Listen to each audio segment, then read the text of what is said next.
Vamos lá, pessoal. Causa supralegal de exclusão da licitude, o mais famoso consentimento do ofendido. O que seria isso aqui, André? Bom, imagine um exemplo do indivíduo que quer tatuar o seu corpo.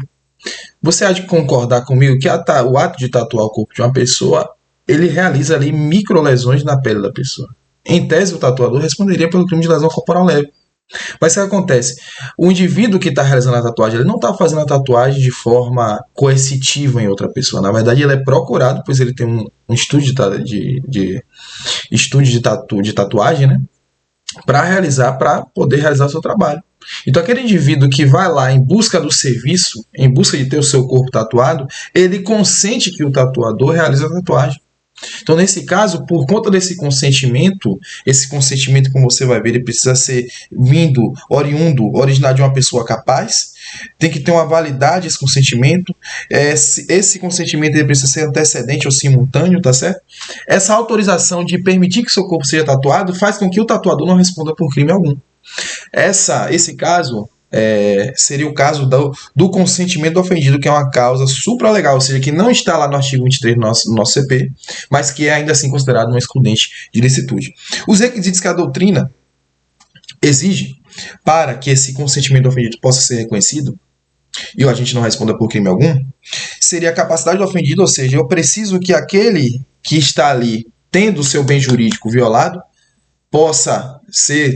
deva ser uma pessoa capaz, maior de idade capaz, que esteja no gozo das suas faculdades mentais, tá bom? Capaz de abrir mão da integridade do seu bem jurídico, de consentir com aquela prática, tá certo? Esse é o primeiro requisito.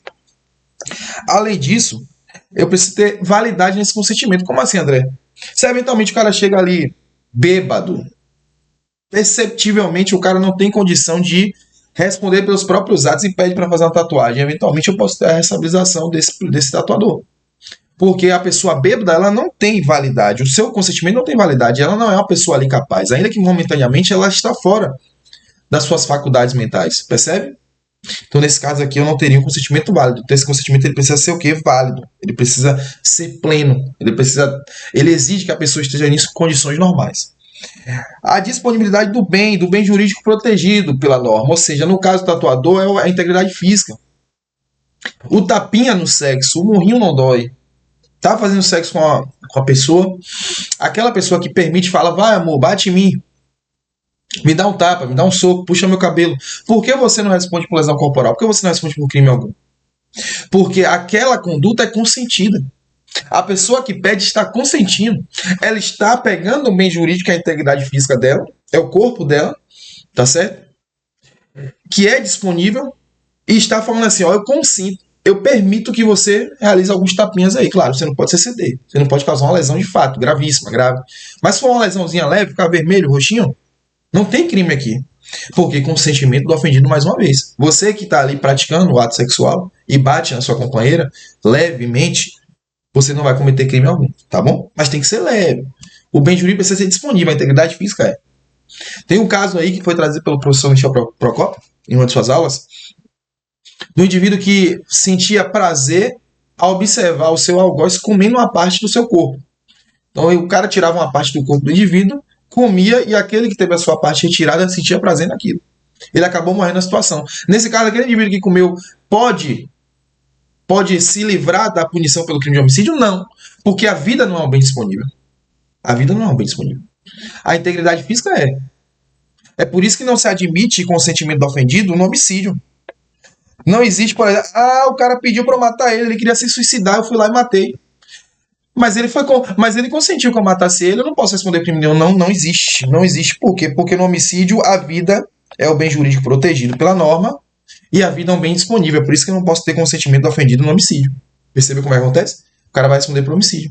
Se induzir, instigou, vai responder por induzimento, auxílio, instigação ao suicídio ou automutilação. Beleza? Artigo 122 do nosso Código Penal. Então, muita atenção a isso aí. Disponibilidade do bem. Geralmente a doutrina admite o quê? Furto, patrimônio, admite lesão leve, integridade física.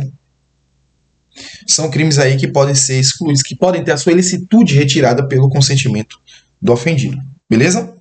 Então, muita atenção a isso. Antecedência ou simultaneidade do consentimento. Como assim, André? O que aconteceu? Eu tava. A mulher, na relação sexual com o homem ali, acabou indo até a delegacia após sair do motel. Por quê? Porque ela se sentiu tão machucada e não tinha autorizado o indivíduo a fazer aquilo. Chegou toda a roxa na delegacia, queria denunciar o cara. Pô, conheci o cara hoje, a gente foi pra cama, o cara me acabou na cama. Eu não permiti. Eu não permiti que ele realizasse aquelas lesões. São lesões leves, eu sei que são lesões leves. Mas eu não permiti, então ele não podia. Não houve consentimento. Então ele não podia praticar aquelas lesões.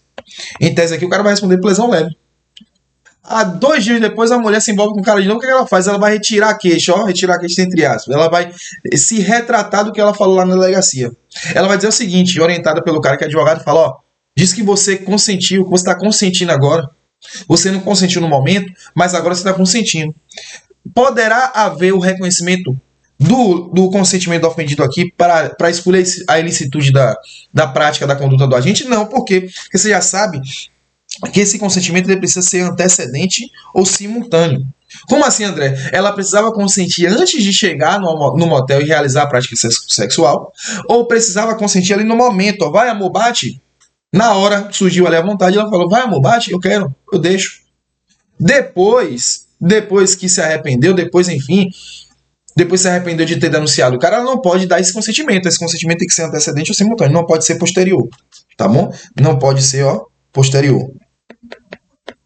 Beleza? Não pode ser. Tranquilo? Vamos que vamos. Senhores, mais uma vez, aula aqui sobre licitude. Até o próximo bloco.